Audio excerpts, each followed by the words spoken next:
Vocês querem que eu olhe se o Paulito do alimentar? Eu, na hora saindo daqui, eu já pergunto pra ele se eles podem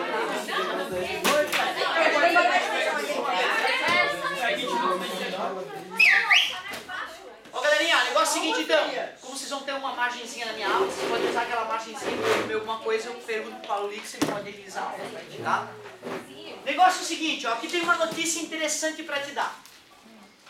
Primeiro, me dá um exemplo de gerador de eletricidade na tua vida, que tu acha que é um gerador de eletricidade. Interessante é tu vê, tu já está indo lá na origem, né, o fato de o homem usar a queda de água para gerar eletricidade. Mas na verdade o gerador de eletricidade em si seria as máquinas da hidrelétrica, concorda comigo? Mas no teu dia a dia, onde é que teus aparelhos funcionam como? Tu bota na tomada, a tomada seria um gerador de energia então pra gente, na verdade a geração está ocorrendo lá em Tubarão, mas tudo bem, na hora que tu vai usar, a tomada faz o papel de gerador ali pra ti, beleza? Algo que tu usa nos aparelhos todos, a pilha. A pilha é conhecida como o famoso gerador de energia. Na verdade, essa pilha foi recarregada com uma energia específica que veio de algum lugar. O mais correto seria dizer que ela está transformando energia química em energia elétrica, mas aqui na física, por incrível que pareça, a gente chama de gerador de energia, uma pilha. A pilha tem que voltagem mesmo, popularmente falando, que DDP, que diferença de potencial tem uma pilha. Vocês lembram? Não acredito que vocês usam a pilha há anos e não sabem. O 9 é aquela que tem uma partezinha assim e tal, e a outra que é uma bolinha assim, aquela quadradinha tem 9. 9, 4, é 3, 5. Na verdade é 1,5, cara. A pilha, qual, professora? Grande, média e pequena? Todas. Só quantidade. É isso, é só quanto tempo ela vai poder alimentar o aparelho, né?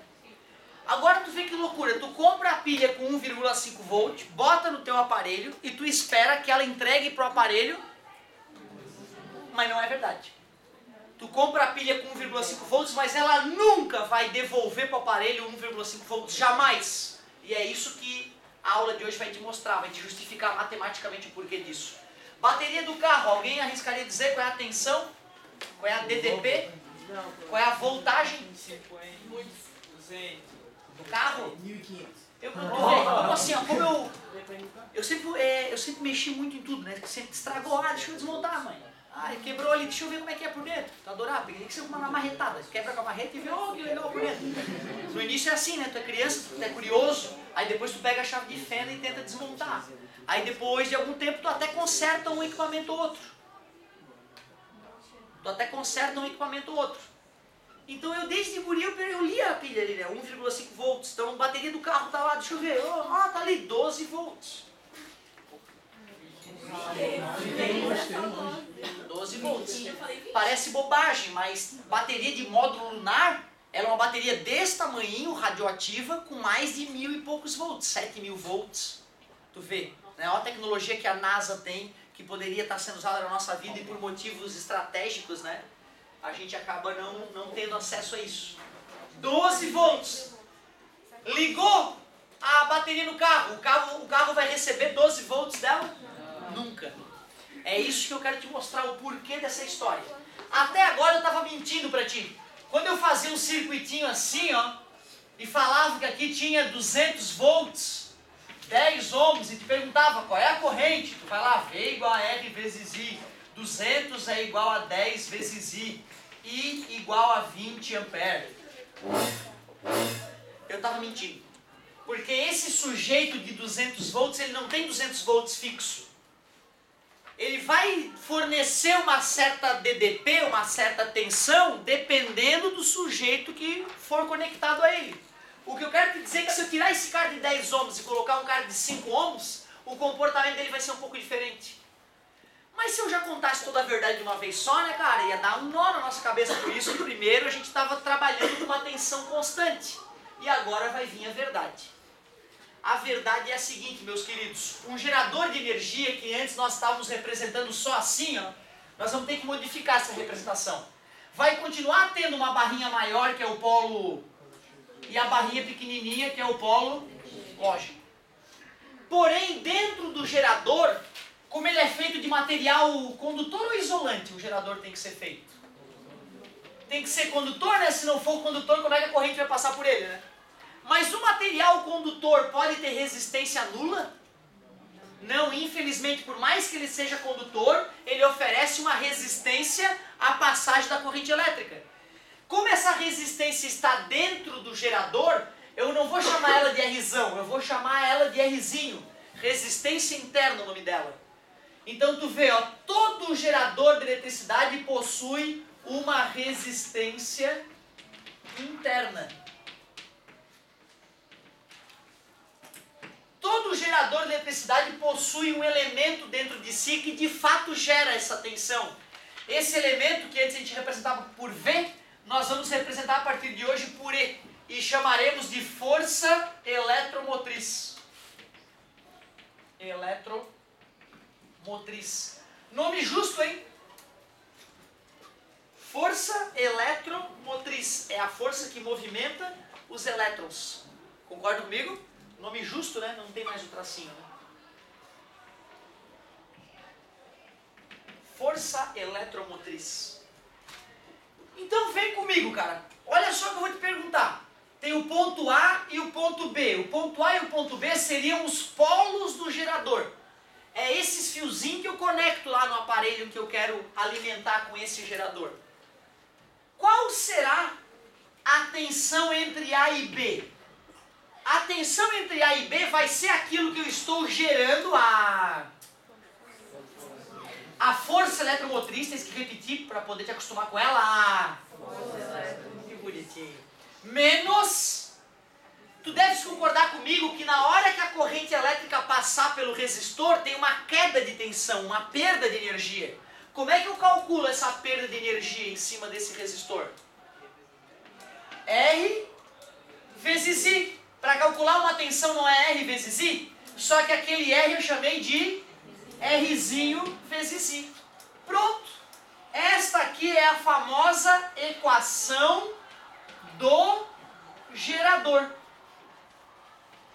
Resumindo, a tua pilha, o 1,5 volts dela é a...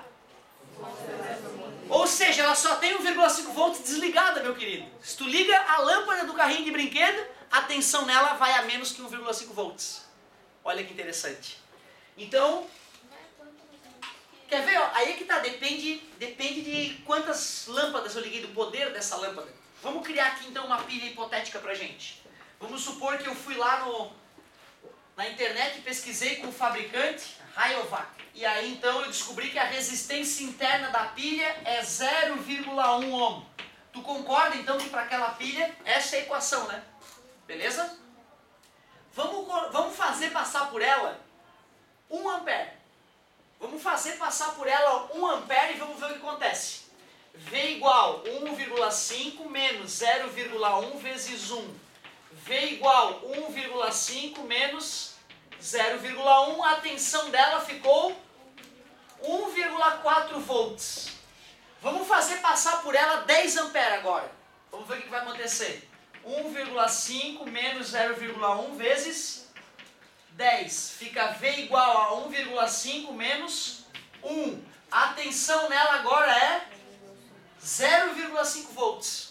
Concluindo, quanto maior a corrente que atravessa um gerador, menor é a DDP que ele de fato fornece pra gente.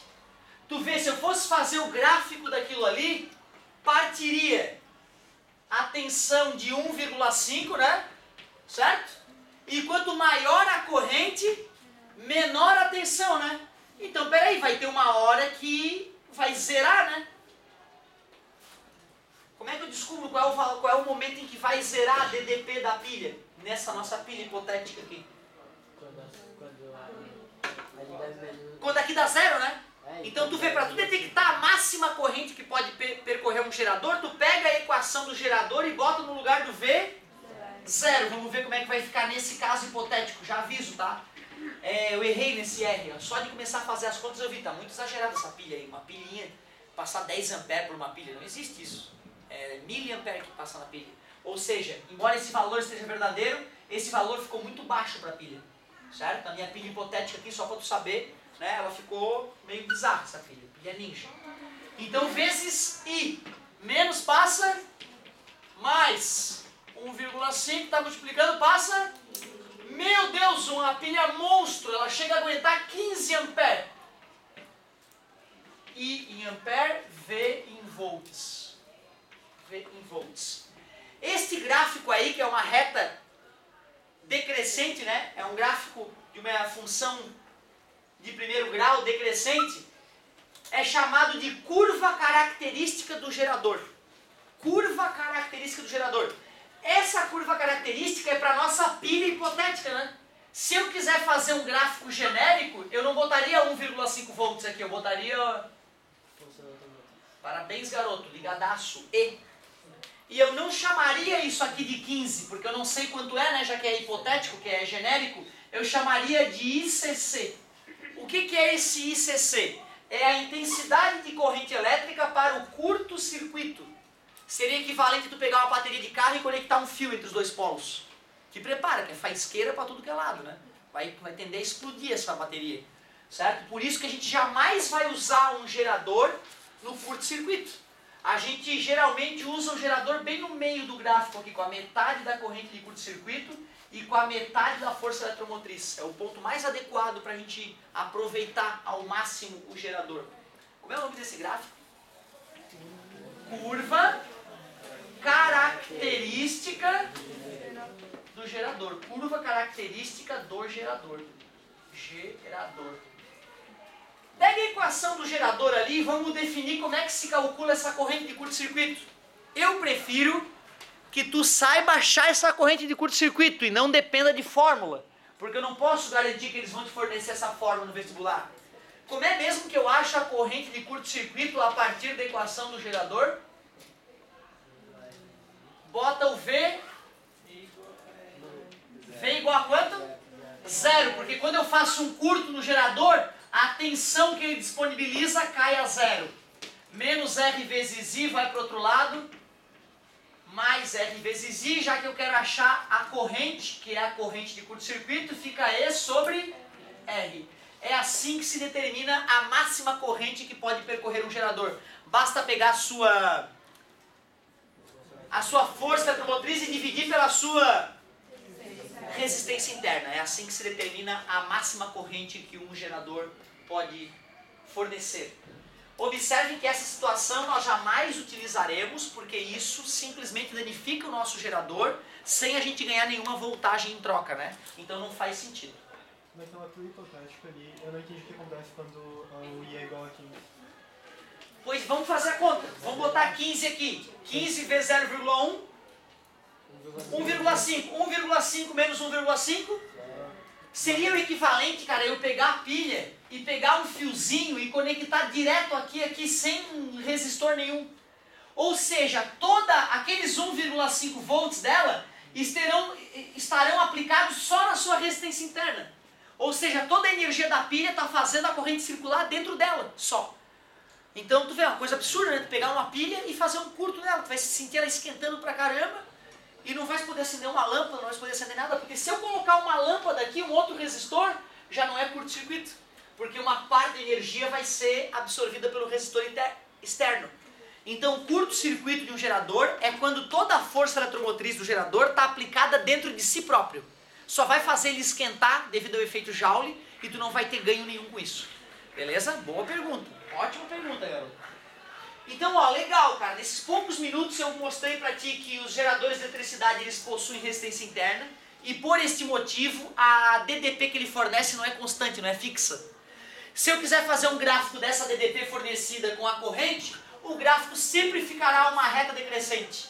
Esse gráfico sempre corta o eixo Y na força e sempre corta o eixo X na intensidade de curto-circuito, ou para os mais íntimos, a corrente de curto. A corrente de curto, ou a intensidade de corrente elétrica de curto-circuito. Nossa, que nome comprido. A corrente de curto. Show de bola. Tem mais coisas importantes ainda que eu acho que ele fala nessa aula. Não sei se ele fala só disso nesse primeiro momento. Ó, a apostila está usando U no lugar do V. Eu uso V porque a UFSC que usa V. Mas no resto do Brasil a galera usa U para DDP, tá? Só para tu não te confundir aí numa questão ou noutra. A primeira aulinha, então, era só isso. Nem falou da corrente de curto-circuito. Não, tô indo pro lado errado. Não, ele falou mais coisas legais que eu quero te falar então. Ele falou, vou dar mais uma avançadinha. Eu achei que ia ser na próxima apostila, mas o colega avançou um pouquinho. Olha que interessante que eu vou te mostrar, meu querido. Pode falar. Fala, meu. Desculpa. Você fazer passar pela corrente mais amperada pela dentro. Olha só que interessante. Boa tua pergunta. Se eu na marra, né, para poder fazer isso, pergunta interessante da colega. Então eu tenho uma pilha e eu quero dar um jeito de fazer passar dentro dela uma corrente maior que a corrente de curto. Então não vai adiantar eu conectar um fiozinho só ali. Certo? Eu vou ter que pegar um outro gerador e sobrepor a esta pilha. Só que não no sentido oposto para recarregá-la. Né? Um recarregador, tu vê de baterias, ele coloca a DDP invertida em cima da pilha, uma DDP maior que a dela. Então se a tua pilha é de 1,5 volts e tu vai recarregar ela, o teu carregador tem que ter pelo menos 1,6 volts. Vai ser colocado no sentido oposto, para fazer com que a corrente flua no sentido oposto, recarregando a pilha. Mas não, tu quer fazer uma experiência e ver o que vai acontecer com ela se eu obrigar a corrente a ser ainda maior. Eu vou ter que pegar então um gerador, conectar em cima dela, para que a DDP entre esse polo e esse polo seja maior que 1,5 volts. E nesse caso ela ia esquentar tanto que ela ficaria a ponto de explodir em poucos segundos talvez. Então tu vê, não é saudável pegar um gerador e dar curto nele. Porque como ele vai esquentar e ele é todo selado, os gases que se formarem lá dentro com aquecimento vão querer se expandir. E pode explodir. Eu já tive pilha minha explodindo, cara. Não, jogar no fogo é radical. Eu tava lá dando uma aula de... Era uma aula de microeconomia, uma aula particular. Aí eu tava lá, tava com a minha HP velha, ainda não tinha celular moderninho que tinha já HP embutida, né? Aí eu peguei minha calculadora, fiz umas contas, daqui a pouco escutei um barulho, plá! E minha calculadora, deu pau na minha calculadora. Eu fui abrir o estojinho ali atrás das pilhas, uma pilha toda arregaçada. Então tu vê, às vezes ela pode explodir só com uso convencional. Tu imagina se a gente jogar uma corrente maior do que ela pode suportar. O efeito Joule vai fazer ela esquentar internamente e pode explodir. Certo? Isso provavelmente eu queria acontecer. E por que não pode recarregar a pilha se não for recarregada? Quando a pilha não é recarregável, o mecanismo que armazenaria a energia quimicamente lá não existe. Ele só flui num sentido. Ou seja, depois que a reação química ocorreu, eu jogar a DDP no sentido oposto não vai desfazer a reação química, mas vai esquentar a pilha. Vai esquentar a pilha, podendo gerar uma explosãozinha, certo? Quando a pilha é recarregável, a energia que vai ser jogada no sentido oposto não vai ser usada por efeito Joule para esquentar, vai ser usada para desfazer as reações químicas. Por isso que vai funcionar. Eu vi um caso uma vez de uma mulher que ela morreu porque ela estava usando o celular explodiu, porque deu um problema da bateria que o próprio elemento químico começou a corroer, mas foi um erro na hora da fabricação. É possível. Eu não entendi direito. É possível, sim, é O possível. próprio químico corroeu Exato. a parede da... Vocês já viram que as pilhas antigas às vezes vazam? Os fabricantes recomendam, não guarde teu brinquedinho com a pilha, tira a pilha antes de guardar. Porque de fato, alguns desses elementos que a gente usa para fabricar uma pilha, eles são corrosivos. E eles devem estar selados com várias camadas protetoras. Por isso que não se deve abrir uma pilha em casa. Eu lembro uma vez, eu apanhei muito, quando eu peguei umas pilhas dessa de 9 volts que a galera estava falando, peguei marreta lá em casa e dei na pedra para ver o que tinha dentro, né? Criança curiosa. E cheguei em casa todo preto, daquele pó. Entendeu? E o que houve, Otávio? Não, nada, mãe. O que estavas fazendo, Otávio? Nada, mãe, nada. O que estavas fazendo? Eu estava arrebentando pilha. Aí, né? Pô, aquilo ali é tóxico, animal, não sei o que, não sei. Por isso que eu fiquei assim. Então, na verdade, ó, tem razão. Tem razão. Se começa a corroer esse selamento da pilha, pode ser por uma queda, pode ser por um erro na fabricação, já que são fabricadas milhões nas fábricas, né? Uma delas não ficou bem selada. Pode acontecer dessa corrosão ter enfraquecido a pilha e ela, por estar um pouco aquecida no uso, ter gerado uma explosãozinha. Ela morreu, eu já acho algo mais divino, entendeu? Deus ajudou, porque, né? Imagina, tá falando num celular, buf. Não é que não possa acontecer, pode. Pode acontecer. Sim, pode acontecer, mas eu digo, né? Pô, tava na hora, né? Falando no celular e morre, cara, pelo amor de Deus, né? Já tava na hora. Foi aquela parada de colocar a pilha no congelador. Tem uma lei da química que diz que a cada 10 graus Celsius a mais dobra a velocidade das reações químicas. É a lei de Van Hoff, né? Regra de Van Hoff, daria para dizer, né? Quer dizer que se eu tenho uma pilha, ela mesmo no ar, ela está se descarregando, cara. O ar tem um pouco de umidade, então a corrente elétrica... O ar tem um pouco de umidade e faz com que exista uma corrente elétrica entre os polos, mínima, mas existe. Então a tua pilha está descarregando sempre. Repete a pergunta, por favor. A pilha no congelador. Botando a pilha no congelador, já que a temperatura dos elementos químicos vai estar mais baixa, a reação química que libera energia vai ser mais lenta e a tua pilha vai ficar carregada por mais tempo. Mas não que ela vá recarregar como algumas pessoas pensam. Mas não é mais úmido dentro do congelador? Pois então, mas acaba que uma coisa acaba compensando a outra. O fato dela estar com a temperatura bem baixa faz com que a corrente elétrica que ela vai disponibilizar é menor. Outra coisa, não sei se vocês já perceberam, botou no carrinho as pilhas, começou a brincar, aí o carrinho tá morreu. Se tu para um pouco, como tem a reação química se distribuindo na pilha, depois de alguns minutos ela dá mais um gásinho. Até aí é mais rápido. Beleza? Eu quero dizer isso então. A criança pegou a pilha, botou no congelador, esperou no outro dia. Ela, depois desse descanso, ela se recuperou um pouco, ela brinca mais 2 minutos. Aí, isso ao longo dos anos vai fazer o povo achar que botar a pilha no congelador recarrega. Mas não é. Certo? Beleza? Mas importante é a tua colocação. E já revisamos uma coisa que a química vai cobrar toda hora, né? A cada 10 graus a mais temperatura, dobra a velocidade das reações químicas, né? Por isso a geladeira, para não fazer a reação química de estragar o alimento tão rápido, né? Certo? Pessoal, te disse então que as pilhas têm 2 elementos, a força e a resistência. Na verdade verdadeira, esses elementos eles estão embutidos um no outro. Aqui na física a gente separa a parte que gera energia da parte que resiste. Mas quando tu for estudar pilhas na química, tu vai ver que a pilha são camadas de materiais, de metais diferentes, né? Certo? Cobre e prata, cobre e prata, cobre e prata. Então, na verdade, cada sanduíchezinho que eu faço de cobre e de prata é uma DDP, mas possui uma certa resistência. Só para te saber, não acha que tu vai abrir a pilha e vai ter os 2 elementos lá, né? Porque aí eu ia cortar o elemento ruim e deixar só o elemento bom, né? Tá entendendo? Senão eu ia cortar, eu vou tirar a resistência interna, pô. Então os elementos eles estão embutidos um no outro. Nós vimos recentemente que para calcular a potência, ou eu faço V vezes I, ou já que eu sei que a tensão é R vezes I, substituindo R ao quadrado, ou isolando I, que é V sobre R, e substituindo V ao quadrado sobre R, muito obrigado.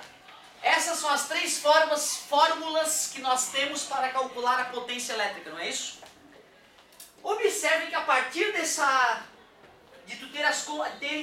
vocês terem consciência de que existe a resistência interna, de que existe a força eletromotriz e de que nos polos da bateria vai ter uma tensão, que é a tensão que a gente aproveita, eu agora posso começar a fazer as seguintes perguntas. Qual é a potência útil da bateria? Qual é a potência gerada pela bateria? Ou ainda, qual é a potência dissipada pela bateria? Então nós temos 3 potências para calcular nos geradores. Potência gerada, potência útil é aquela que eu aproveito, e a potência que eu perco, a potência dissipada.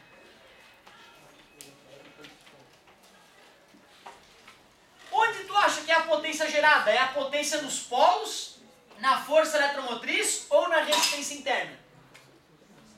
O que a pilha está gerando? É na força eletromotriz. Qual das 3 fórmulas tu acha que eu devo usar para calcular a potência na força eletromotriz, considerando que eu sei qual é o I que atravessa ela? Deixa eu ver, R ao quadrado, falei a resistência interna dela? Eu até tenho ali a resistência, né? Só que vai me servir para aquele Rzinho. E eu queria calcular no E. E o E o que é? O E é uma resistência ou uma tensão? É uma tensão, né? Eu tenho a tensão e tenho a corrente. Então eu vou usar a primeira, ó. Então a potência gerada por um gerador fica E vezes I. O meu querido, é que ele não vai te dar essa fórmula. Ele vai te dar essa. Tu é que tem que ter a... Porra. Ah não, a potência gerada é da força eletromotriz. Então eu vou pegar a força eletromotriz, que é uma tensão, e vou colocar no lugar do V. Isso que é o importante, tu ter essa capacidade ali. O que tu acha que é a potência útil? É nos polos, na resistência interna ou na força eletromotriz? O que eu estou utilizando? É a DDP nos polos, é aquilo que ela vai me entregar fora dela que eu vou poder utilizar. Por incrível que pareça, a potência útil fica V vezes I. Mas cuidado, esse V é a tensão nos polos do gerador. E onde é que eu estou dissipando então energia? Na resistência interna. Qual das fórmulas tem R? As duas últimas, né? Só que eu já sei qual é a tensão na resistência interna? Não sei, então eu vou usar a fórmula do meio. A potência dissipada fica Rzinho e ao quadrado.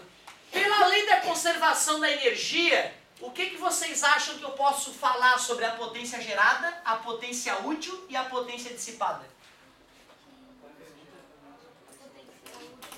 Legal, garoto. A potência gerada é igual àquilo que eu utilizei mais aquilo que eu joguei fora por algum motivo, né? É a lei da conservação da energia, concorda comigo? Então deixa eu ver que interessante. Eu quero saber uma equação para a potência útil. Qual é a equação da potência gerada? E vezes I. Qual é a equação da potência dissipada? R ao quadrado mais passa para o outro lado. E vezes I menos R I ao quadrado. Isso aí tem cara de uma equação de que grau? Equação de segundo grau, né? O gráfico fica como uma reta? Uma parábola. Parábola essa com cavidade voltada para cima ou para baixo? Para baixo, porque o quadrado está negativo na frente dele, né? Tu vê que legal, se eu fizer o gráfico desta fórmula, eu consigo descobrir quando que a potência útil é a máxima, né? E é isso que vai finalizar a nossa aula, em grande estilo. Eu acho que ele não fez a prova da potência máxima para vocês, hein? Ele só falou o que era rendimento, tu vê, ó. Então, a partir desse ponto, nós estamos indo além da apostila, só para vocês terem consciência. Professor, Fala, como meu é que a gente querido. calcula a tensão nos polos? A tensão nos polos, eu uso a equação do gerador, ó. Ele tem que me fornecer a força automotriz, a resistência interna e que corrente percorre o gerador. Aí eu consigo achar... Claro que a questão pode fornecer diretamente, sabendo que um gerador tem DDP nos polos igual a...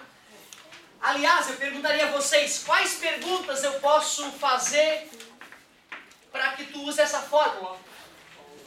Qual é o V? Qual é o E? Qual é o R? E qualquer pergunta dessa que eu faço, eu tenho que entregar todas as outras incógnitas de mão beijada. É isso. Ou, se a questão for top, né? Além dessa equação, tu pode precisar de outra equação e fazer sistema de equação. É o pior que pode aparecer na física do terceirão para vocês. Tem que usar umas 2 ou 3 equações e fazer sistema, né? Mas é muito raro. É muito raro. Pessoal, só para a gente começar aqui e se organizar. Apresentei essa fórmula nova para ti. Te mostrei de onde é que vem a fórmula do curto-circuito. Depois disso, te falei da potência útil, a potência dissipada e a potência gerada. Não é isso? E vezes I. Usando a conservação da energia, eu te mostrei que a potência útil fica com a seguinte cara. E vezes I menos R I ao quadrado. Se eu for fazer um gráfico da potência útil com a corrente, quando for zero a corrente, dá zero. Tudo bem para vocês? Quando a corrente for a corrente de curto-circuito, nós vimos que o V vai cair a zero de novo, né? Certo? Se o V é zero, a potência volta a ser zero. Então lá no ICC vai ser zero de novo. Como é uma equação de segundo grau com a concavidade voltada para baixo, eu sei que é isso aqui, ó, o gráfico da potência útil com a corrente.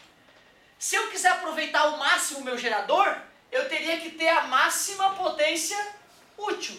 Concordam comigo? A questão é em que corrente ocorre essa máxima potência útil?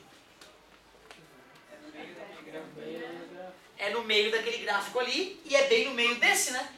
Se esse aqui é 0 e aquele lá vale 10, quanto é que valeria esse? 5 é a metade da corrente de curto-circuito, né? Como é que é a fórmula da corrente de curto-circuito? E sobre R. Então quanto é que é a metade disso? E sobre 2R. Essa é a corrente que gera a máxima potência útil. Certo? Não, mais uma vez assim, ó, essas... Eu vou te confessar, cara, que a única coisa que é garantia que tu vai receber no vestibular de gerador é essa aqui, ó. Essa aqui eu garanto que tu vai receber, essa eu não garanto. Porque o cara tem que sacar que a corrente de curto-circuito, a voltagem é 0, então o cara bota 0 e isola o I. Essas eu não garanto, porque essas aqui nós usamos, essas aqui que vão ter, ó. Tu vai ter essas, né? Nós pegamos essas e fomos aplicando cada uma na sua situação, né? Por isso que eu não posso te garantir nenhuma dessas fórmulas. Essa também não posso te garantir. Outra, ó. Fórmula da potência máxima. Potência útil é isso aqui. E eu já descobri o I que ocorre a potência útil, né? Então eu vou botar esse I aqui, eu vou botar aqui, ó, que loucura que vai ficar. E que multiplica. E sobre menos. R que multiplica. E sobre 2R ao quadrado. Vamos ver a fórmula da potência máxima, que eu também não posso garantir que tu vai ganhar. E vezes Z. E ao quadrado sobre 2R. E ao quadrado, 2 vezes 2, 4R ao quadrado, mas tem R ali em cima. Vamos cortar esse R de cima com o quadrado de baixo. Tranquilo? Potência máxima de um gerador, mínimo entre 2R e 4R. 4R divide pelo de baixo, multiplica pelo de cima. Então, se eu quiser achar a potência máxima de um gerador, fica E ao quadrado sobre 4R, onde o E é a força eletromotriz e o R, dobrando a força eletromotriz de um gerador, a sua potência máxima aumenta 4 vezes. Triplicando a resistência interna de um gerador, cai 3 vezes. Cai 3 vezes. Ô professor, eu só achei meio pesado encontrar essa potência máxima aí, cara. Não tem uma formulazinha mais rápida? Tem sim. Potência não é V vezes I? Já que eu te falei que nós vamos usar um gerador bem na metade para ele render o máximo possível, como o amigo lembrou, né? Bem na metade. Então qual é a força eletromotriz? Não, qual é a voltagem na hora? É a metade da força eletromotriz. Concorda? Já que a corrente elétrica máxima é a corrente de curto-circuito e nós vamos usar na metade, qual é a corrente na hora da potência máxima? E sobre 2R, multiplicando. Bem mais prático, tu viu? Né? Ficou bem prático essa técnica aqui, sem tanto algebrismo. Ó. Se tu lembra que uma bateria de carro, por exemplo, quantos volts ela tem? 12. Mas o projetista dela fabricou ela para ela ser usada na sua potência máxima com 6 volts. A metade. Acabei de fazer a metade para vocês. Comprei uma bateria de caminhão, 24 volts. Se eu quiser aproveitar a potência máxima dela, ela só vai me aproveitar 12 volts. A corrente de curto-circuito de um gerador é 1000 amperes. Se eu quiser aproveitar ele ao máximo, 500 amperes. Então, gerador, para a gente aproveitar o máximo dele, é sempre bem no meio. Metade da força eletromotriz, metade da corrente de curto-circuito. É a metade. Então, fica prático tu chegar na potência máxima. Ó. A única coisa que eu não vi na apostila foi essa discussão da potência máxima. Todo o resto ele falou. E ele ainda falou o seguinte, ó, para finalizar e a gente fazer exercício. Essa aqui eu vou parar a aula aqui, já vou te pedir fazer exercício agora, porque é uma coisa nova para ti. As outras matérias é espelhinho, 1 sobre F, é 1 sobre P, mais 1 sobre P', então eu não me preocupo. Eu fico mais preocupado com ela. Só para finalizar então, calcula aí, professor, qual é o rendimento da bateria. Rendimento, meu querido, é só pegar o teu lucro e dividir pelo teu investimento. Lembra disso? Todo rendimento na vida é o lucro sobre investimento. Que lucro que eu espero de uma bateria? A potência gerada potência dissipada, a potência útil? O que eu espero? É o que eu posso aproveitar, né? É a potência útil. Mas o que eu estou... Qual é o investimento total da bateria? É a potência gerada. Qual é a fórmula da potência útil mesmo? V vezes I, onde V é a tensão nos polos. E qual é a fórmula da potência gerada? Deixa eu ver. E vezes I. Então corta o I com I. O rendimento de uma bateria é tu comparar qual é a tensão com a força eletromotriz. Então vamos supor o seguinte. Eu tenho uma bateria em casa de 10 volts. Coloquei ela numa lâmpada. Medi a tensão que ela aplicou na lâmpada. Ela aplicou só 8 volts. Nesse caso, qual é o rendimento dessa minha bateria? 8 sobre 10. Ela tinha 10 volts, não é isso? Eu instalei ela num aparelho, fui medir a tensão, ela só estava fornecendo 8. 8 sobre 10, 0,8 ou 80%. Geradores de energia podem ter rendimento de até 90 e poucos por cento, tá? Diferente de motores, né? Motores de combustão interna, míseros 30% na prática, né? Então, bateria, ela tem um rendimento um pouquinho melhor. Quer ver? Depois desse nosso bate-papo, enquanto tá tudo bem fresquinho na tua mente, arrisca. Sem medo de ser feliz. Ele já fez associação também? Deixa eu ver. Ah, não custa então. Insere em paralelo. Nossa, que ele avançou bastante. Fiquei impressionado. Não acabou. E só percebi que não acabou por causa da colega atenta, hein? Estamos defendendo. Ah, meia horinha, pode ser? Pode ser? Meia horinha? Não era combinado? Ah, meia horinha. Então olha só. Pensa comigo. Dá uma olhada aqui, ó. Tenho várias pilhas. Uma tem resistência R1 e força eletromotriz E1. R2, E2. R3, E3. Eu quero descobrir um gerador equivalente a essa tripa de geradores. A pergunta é, qual será a resistência equivalente e qual será a força eletromotriz equivalente? A resistência está em série. Se está em série, é só somar. R1 mais R2 mais R3, mais se houverem mais, né? Blá blá blá. E quando os teus aparelhos, tu coloca lá uma pilha de 1,5, outra de 1,5, outra de 1,5, quanto é que tu vai conseguir no total? Seria os 4,5, né? Por isso que a força eletromotriz equivalente é E1 mais E2 mais E3. Faz sentido, gente? Nada demais, né? É até intuitivo isso aí, né?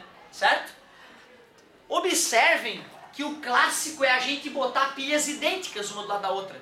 Então os R seriam todos iguais e os Z seriam todos iguais. Mas se eu quiser fazer com pilhas diferentes, não vai ter estresse.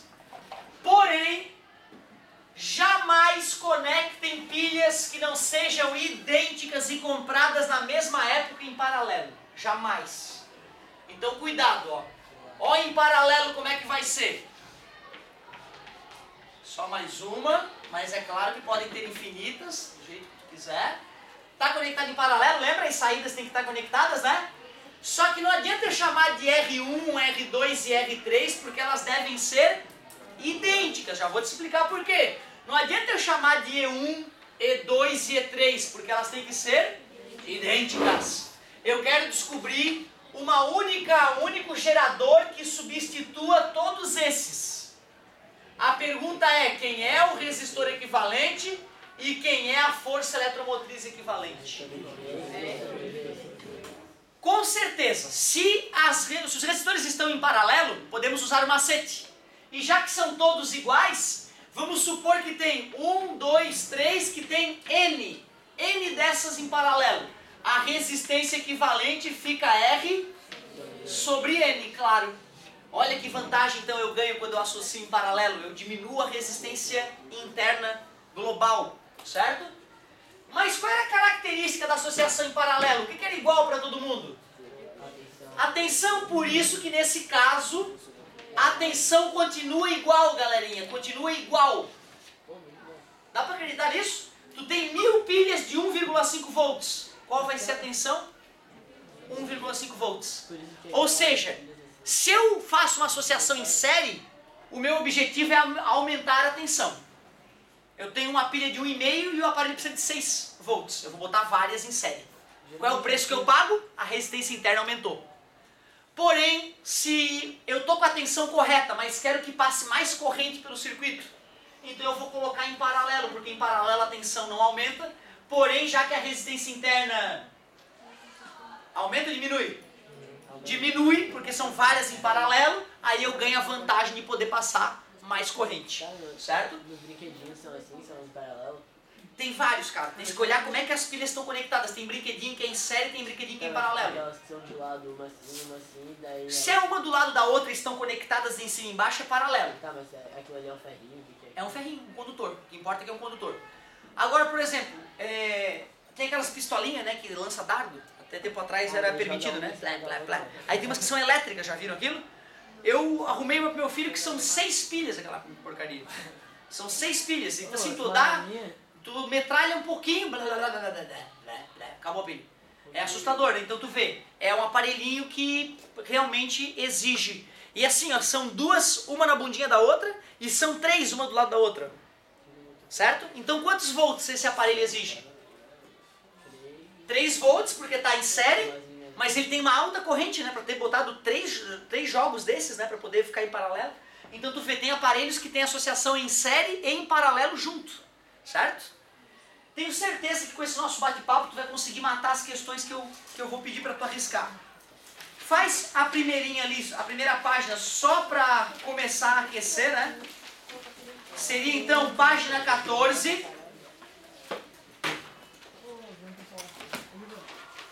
15 e 16. Uau, ninja, hein? Mas ó, em 20 e poucos minutos eu tô liberando a galera.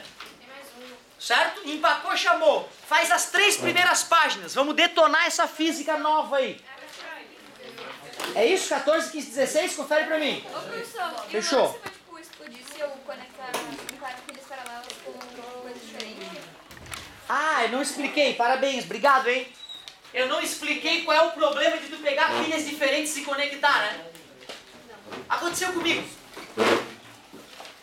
O meu trator, né? Minha D20 velha. Esses carros mais velhos, eles tinham os motores muito maiores, porque a engenharia não tinha evoluído ao ponto do cara saber que podia fazer com menos aço e economizar dinheiro. Então, olha, não vai que o motor vai explodir, vamos fazer um motor bem parrudo para não quebrar. Aí a galera foi fazendo as contas mais refinadamente, hoje em dia as caminhonetes diesel, o motor delas é bem mais frágil que o das caminhonetes antigas, porque a tecnologia permitiu que os fabricantes economizassem dinheiro na fabricação dos motores. Olha que louco, né? Como é que pode, às vezes, né, algo mais novo nem sempre é mais durável e melhor, né? Tu vê como às vezes a ciência avança e permite que a indústria, né, se aproveite desses conhecimentos, né? Esses motores mais velhos, para poder pegar, é mais difícil, né? Porque ele é mais pesado, eu vou ter que fazer ele girar com mais energia. Resultado, os carros mais antigos diesel ele tem 2 baterias. Então o meu carro tem 2 baterias de 12 volts, uma de cada lado. Mas o meu motor de arranque é de 12 volts. Ou seja, as baterias estão em série ou em paralelo no meu trator velho? Em paralelo, né? Porque se fosse em série daria 24 volts, eu ia queimar o meu motor de arranque, beleza? Então, comprei minha D20zinha, alguns dias funcionando muito bem, começou a chegar o frio. Quando vem o frio, a reação química da bateria fica mais lenta, ela vai liberar energia com mais dificuldade. Fui trabalhar às 7 horas da manhã, puta, não, ferrou. Duro, né, liso de dinheiro, preciso trocar a bateria do meu carro. Amigo, me veio uma bateria, fui testar, né, vi que uma delas estava meia boca e a outra estava arrebentada, vamos trocar. E eu já sabia dessas aulas que ia dar merda, né? E o próprio cara me falou, porra, bicho, não troca uma, troca as 2, porque tu vai te arrombar. Eu, não, mas eu não tenho para 2, vai uma só, parcela uma em 10 vezes, não quero saber, botei. Óbvio que no começo uma bateria nova e a outra meia boca funcionaram muito bem. Mas uma bateria pode funcionar 4 a 5 anos, era para não incomodar. Mas deu uns 3 meses, eu fui sair de casa, o mal aconteceu. A pergunta é, por que, meu Deus, uma bateria nova e uma bateria meia boca, mesmo com o meu carro desligado na garagem, a bateria descarregava? Uma bateria nova vai ter uma DDP entre os polos um pouco maior que a da bateria. Então a bateria nova está lá com 13.2 volts. Não era 12, professor? Não, 12 é o número que o fabricante determina. Quando tu vai medir ali, dá sempre um pouquinho mais. A minha bateria velha, vamos supor que ela tinha 11,9 volts.